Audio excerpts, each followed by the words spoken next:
మొత్తానికి అనుకున్నది సాధించేసాను. మా ఊర్లో ఫస్ట్ టైం నాకు ఒక ఆర్డర్ వచ్చింది శ్రీమంతం. వీళ్ళైతే 2 సెట్లు ఆర్డర్ ఇచ్చారు. సో, హైదరాబాద్ వెళ్ళా చిన్న పనుందని చెప్పి రాగానే వర్క్ స్టార్ట్ చేశాం. మెటీరియల్ అన్నీ తెచ్చుకుని అరౌండ్ 11 వరకు చేశాను.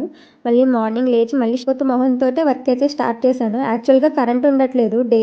సో, మా మమ్మీ అర్జెంట్‌గా కరెంట్ ఉంది లేచి వర్క్ చేసుకో అంటే వర్క్ స్టార్ట్ చేశా అనమాట. సో, వీటికైతే ఇప్పుడు జడలేయాలి. ఇది మెయిన్ టాస్క్ నాకు శ్రీమంతం బొమ్మకి. సో, ఏంటంటే కాళ్ళు, చేతులు అన్నీ ప్రాపర్‌గా ఉండే బొమ్మ తీసుకుందాం అనుకున్నాను. కానీ నాకెక్కడా దొరకలేదు. ఆన్‌లైన్‌లో ఆర్డర్ పెట్టడానికి టైం లేదు. 2 డేస్‌లో డెలివరీ ఇచ్చేయాలి. సో, దీనికైతే నేను ఏదో ప్లాన్ ఏసి మొత్తానికి ఇలా చేసి నేను సెట్ చేశా. అండ్ కూర్చోడానికి వచ్చేసరికి అమ్మాయికి ఎక్సో బార్ యూజ్ చేశా. లాస్ట్ టైం మా కజిన్‌కి చేసినప్పుడు కూడా ఇలాగే చేశాను. నీట్‌గా వచ్చింది. నాకైతే బాగా నచ్చింది ఇది.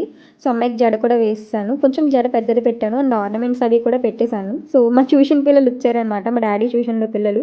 వాళ్ళు చూపిస్తుంటే చాలా సరదా పడ్డారు. నాకు కూడా అప్పటి వరకు టెన్షన్ ఉన్నది కొంచెం రిలీఫ్ అయ్యాను. అంటే రేపు మార్నింగ్ కల్లా ఇవ్వగలనో లేదో డెలివరీ అని కొంచెం భయమేసింది. యాక్చువల్‌గా అయిపోయింది వర్క్.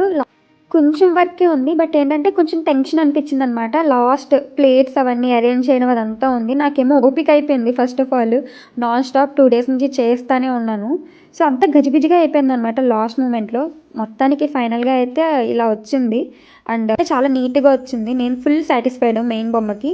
మొత్తానికైతే సెట్ చేశాను. బ్యాక్‌గ్రౌండ్‌లో కూడా ఒక ఎంబ్రాయిడరీ ఫ్రేమ్‌కి నెట్ పెట్టాను. వాళ్ళు అడిగారనమాట. సో, ఇవైతే బ్యాంగిల్స్, పసుపు కుంకుమ ప్లేట్ అయితే నా ఫేవరెట్ అసలు. డార్ట్ ట్యాబ్లెట్ అట్టుంటే వాటితో చేశాను అనమాట. సో, నన్ను కూడా పిలిచారు శ్రీమంతానికి. నేను కూడా వెళ్ళాలి కదా మరి కన్ఫామ్‌గా. సో, అంతే మరి. మీ పేజ్ నేమ్ గుర్తుంది కదా, the small town girl crafts. నచ్చితే లైక్ కొట్టి ఫాలో కొట్టండి. Bye bye.